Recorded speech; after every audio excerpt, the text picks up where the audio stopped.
अस्सलाम वालेकुम।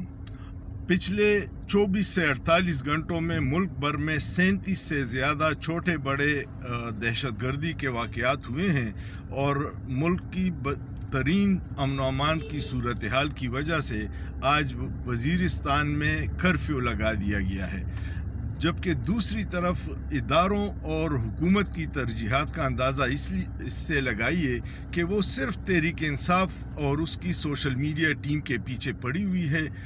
लाहौर से 4 लोगों को उठाया गया है और अभी तक उनका पता नहीं चल रहा, और आज 16 तहरीक इंसाफ के रहनुमाओं को सोशल मीडिया के हवाले से पूछ गुछ के लिए FIA ने बुलाया है।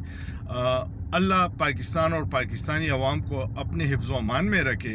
अगर ये हालात रहें कि आप सिर्फ सियासी मुखालिफों के पीछे पड़े रहें और दहशतगर्द इसी तरह दनदनाते रहे, तो ये बड़ी अफसोसनाक सूरत हाल होगी। सोचिए, सोचना जुर्म नहीं है।